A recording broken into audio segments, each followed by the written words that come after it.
ஓம் காளிகாயே வித்மஹே மசானவாசின்யே தீமஹி தன்னோ கோர பிரச்சோதயாத்.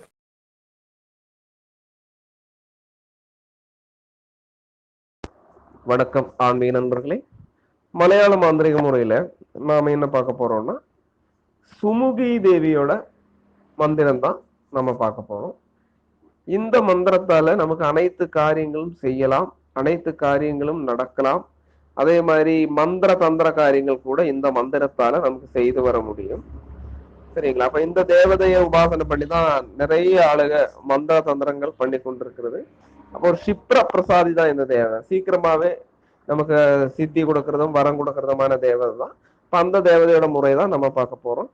அதுக்கு முன்னாடி இந்த சேனலை சப்ஸ்கிரைப் பண்ணாதவங்க சப்ஸ்கிரைப் பண்ணுங்க. உங்களுக்கு பிடிச்சிருந்தா லைக் பண்ணுங்க, ஷேர் பண்ணுங்க. நம்மளோட வீடியோ உங்களை முதல்ல வந்து சேர்க்க கீழே இருக்கிற பெல் பட்டனை நீங்க ப்ரெஸ் பண்ணுங்க. இந்த சூகி தேவி வந்து சர்வ ரக்ஷா தேவி அப்படி சொல்லுவாங்க. சர்வ ரக்ஷானா அனைத்து ஆபத்திலிருந்து காக்கக்கூடிய தேவி தான் சுமுகி தேவி. அப்போ இந்த சுமுகி தேவியை நிறைய பேர் உபாசனை பண்ணி வராங்க, மந்திர தீட்சை எடுத்து பண்றாங்க. மந்திர கர்மங்கள் அஷ்டகர்ம மாந்திரிகள் பண்றதுக்கு இந்த சுமுகி தேவியை எடுத்து பண்றாங்க. ஏன் இந்த சுமுகி தேவி எடுக்கிறாங்கன்னா க்ஷிப்ர பிரசாதி தான், சீக்கிரமாவே நமக்கு வரம் தரக்கூடிய தேவதை தான் இந்த சுமுகி தேவி. அப்போ இந்த சுமுகி தேவியோட பூஜை முறைகள் எப்படி பண்ணணும்ங்கிறதான் பாக்குறது. அப்போ இந்த பூஜை முறைகள் நம்ம ஒரு உபாசனா முறையில பார்த்து ஒரு குரு அந்த சிஷியனோட தகுதிக்கு அனுசரிச்சு அந்த மந்திரங்களை கொடுக்கலாம்.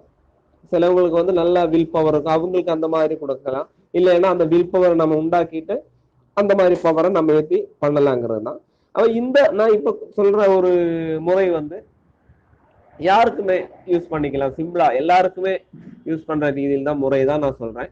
இந்த மந்திரம் நீங்க சொல்லி வந்து இல்லைன்னா உபாசனை பண்றதால உங்களுக்கு ஒருபாடு குணம் இருக்கு. அதாவது சர்வ அபிஷங்கள் உங்களை தேடி வரும். அதாவது தோஷங்கள் எல்லாம் மாறிவிடும். ஜாதகத்தினோட தோஷமா இருந்தாலும் சரி, எதிரி தொல்லையா இருந்தாலும் சரி, உங்களை வீட்டுல பாசிட்டிவ் எனர்ஜி வருத்திருக்க இருந்தாலும் சரி, அந்த மாதிரி அனைத்து தோஷங்களும் நீங்கி சீக்கிரமாகவே நமக்கு வரம் தரக்கூடிய தேவதை தான் இந்த தேவதை. அப்ப அந்த தேவதையோட மந்திர முறை நமக்கு பார்க்கலாம். இந்த மந்திரம் நம்ம பண்ணும்போது பௌர்ணமி நாள்ல நம்ம பண்றது நல்லது. பௌர்ணமி நாள்ல நம்ம நைட்டு ஒரு 9 மணி டைம்ல பண்றது நல்லது. நைட்டு ஒரு 9 மணிக்கு உங்களுக்கு பால் பாயசம் நிவேத்தியமா எடுத்துக்கலாம்.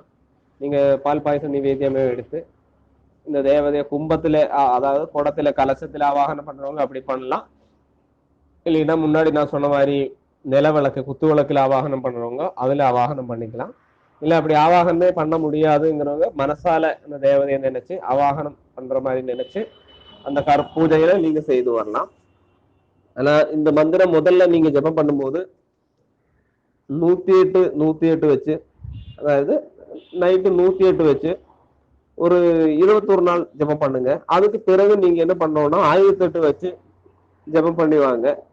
அதுக்கு பிறகு அதாவது 108 வச்சு ஒரு 21 நாள் ஜெபம் பண்ணுங்க. அடுத்து ஒரு 21 வந்து 1008 ஜெபம் பண்ணுங்க.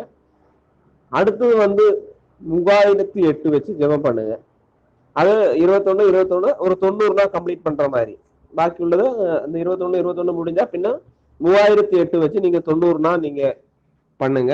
கண்டிப்பா உங்களுக்கு கனவுல வந்து காட்சி, அதே மாதிரி உங்களுக்கு தெரியும் அந்த தேவதை வர அந்தது உங்களுக்கு தெரியும். தேவதை வரன்னா உங்களோட காரியங்கள் எல்லாம் நடக்கும், தடைகள் எல்லாம் மாறி அந்த தேவதை வரும். அப்படி வரும்போது உங்களுக்கு ஏதாவது சந்தேகம் வரும்னா இந்த வாட்ஸ்அப் நம்பர்லயே நீங்க மெசேஜ் அனுப்புங்க, அதுக்கு வேண்ட விளக்கம் நான் தரேன். அப்ப அந்த முறையை நீங்க பயன்படுத்திக்கலாம், இந்த மாதிரி பண்ணிக்கலாம். ஆனா நீங்க இருக்கிற பூஜை முறை பூஜா ரூமுங்க வந்து அந்த ரூம்ல யாருமே வராம, அந்த கால அளவுல யாரும் வராம, இங்க வந்தா கூட ஒரு திரி வைக்கிறது போறது, அங்க வந்து பேசுறது, அந்த சவுண்டு கொடுக்கறது அந்த மாதிரி எல்லாம் கொடுக்க கூடாது. ஏன்னா அந்த தேவதை அங்க இருக்கும். அப்ப அந்த தேவதை நம்ம மந்திரம் பண்ணி சக்திப்படுத்தும் போது வேற சக்திகள், தீய சக்திகள், தப்பான ஆளுகள் அப்படியெல்லாம் வரக்கூடாது. ஏன்னா நம்ம பண்ணும்போது நம்ம ஒரு பாசிட்டிவ் எனர்ஜி கிரியேட் பண்றதுக்கு பண்றோம். ஆனா வெளியிலிருந்து வரவங்களுக்கு தெரியாது அது. இல்லைன்னா வீட்டுல உள்ளவங்களுக்கும் நம்ம செய்யற அந்த ஒரு காரியத்தோட கௌரவம்னு சொல்லுவாங்க, அது அவங்களுக்கு தெரியாது. அப்போ நாம தான் அதுக்கு இனிஷியேட்டிவ் எடுத்து நம்ம பண்ணிக்கணும். சரிங்களா? அப்போ அதுக்கு உள்ள மந்திரம் நான் சொல்லித்தரேன், நீங்க நல்லா பாத்துக்கோங்க. ஓம் ஐம் சுமுகி தேவி மகாதேவி சர்வாபிஷ்ட பிரதாயினி ஹ்ரீம் ஹ்ரீம் ஸ்ரீம் ஸ்ரீம் நமோ நமஹா. இதுதான் மந்திரம். ஒரு தடவை கூட சொல்லி தரேன். ஓம் ஐம் சுமுகி தேவி மகாதேவி சர்வாபிஷ்ட பிரதாயினி ஹ்ரீம் ஹ்ரீம் ஸ்ரீம் ஸ்ரீம் நமோ நமஹா. இதுதான் இந்த மந்திரம். நான் கரெக்டா சொல்லியிருக்கேன். 21 நாளைக்கு 108, 1008, 3008. நீங்க முதல் நாள்ல மட்டும் நிவேதியம் வச்சு பூஜை பண்ணுங்க. அது உங்களுக்கு கடுமதுரை பாயசம், சர்க்கரை பொங்கல் பாயசம் வச்சு பண்ணிக்கலாம். இளநீர் வைங்க, அதாவது இளநீர் கரிக்குன்னு சொல்லுவோம், அது வைங்க. கதளிப்பழம் இருந்தா அது வைங்க. அவிலு மலர் வெல்லம் அந்த மாதிரி வைக்கலாம். இல்லைன்னா அந்த பச்சை மாவு இருக்கு இல்லையா, அதை வச்சு பூஜை பண்ணிக்கலாம். உங்களால முடியற உங்களோட அளவுக்கு என்ன முடியுமோ அதை முதல் நாள்ல வச்சு பூஜை பண்ணுங்க. அப்புறம் இந்த 3008 தொடங்குற நாள்லையும், அதாவது 2/21 முடிஞ்சு 3008 தொடங்கும் போதும் நீங்க கொஞ்சம் பிரசாதம் நிவேதியம் வச்சு இந்த நான் சொன்ன பொருட்களை பிரசாதமா வச்சு நீங்க ஜபம் பண்ணுங்க. கண்டிப்பா உங்களுக்கு வெற்றி கிடைக்கும். ஸ்படிக மாலை இருந்தா யூஸ் பண்ணிக்கலாம், அது நல்லது. பின்ன அது இல்லாதவங்க உங்க கையில என்ன மாலை இருக்கோ அந்த மாலையை நீங்க யூஸ் பண்ணுங்க. கண்டிப்பா இடையில விட்டுறாதீங்க. முதல்ல ஒரு 21 நாளைக்கு உங்களுக்கு தடைகள் வரலாம், நீங்க தயவு செய்து விட்டுறாதீங்க. அந்த கம்ப்ளீட் பண்ணுங்க, கண்டிப்பா உங்களுக்கு வெற்றியை கிடைக்கும். நான் ஏது சொல்றேன்னா, நம்ம போட்ட காளி மந்திரம் நிறைய பேர் பண்ணிட்டு அந்த மந்திரம் பண்றதுல நைட்டு காளி வருது, இல்லைன்னா அந்த மந்திரம் எனக்கு சித்தியாயிருதுன்னு சொல்லி நிறைய பேர் போல் பண்றாங்க. ரொம்ப ரொம்ப சந்தோஷம். அப்ப அவங்க ஒரு 10 ரூபாய் எடுத்து ஒரு துணியில எல்லாம் கெட்டி வச்சு நம்ம கோயிலுக்கு கொண்டு போடணும்னு சொல்லுவாங்க. இல்லைன்னா அக்கௌண்ட் நம்பர் எல்லாம் கேட்பாங்க. அப்ப அக்கௌண்ட் நம்பர் எல்லாம் கொடுக்க மாட்டோம். அவங்களுக்கு அப்படி ஏதாவது உபாசனை அந்த கோயிலுக்கு பண்ணணும்னா ஒரு நில விளக்கு வாங்கி அனுப்பியெல்லாம் கொடுப்பாங்க. அதெல்லாம் ரொம்ப சந்தோஷமானது. அப்ப நீங்க பண்ணி அதுல வெற்றி கிடைக்குதுன்னு நீங்க சொல்லும் போது எனக்கு ரொம்ப ரொம்ப சந்தோஷம். அதனாலதான் இந்த வீடியோ போடுறதுக்கு எனக்கும் ஒரு மோட்டிவேஷன். அப்ப நீங்க தயவு செய்து இதை பாருங்க, லைக் பண்ணுங்க. உங்களுக்கு பிடிச்சா உங்களோட கமெண்டும் நீங்க இதுல போடுங்க. ரொம்ப நன்றி. அடுத்த வீடியோ பதிப்புல நாம பார்ப்போம்.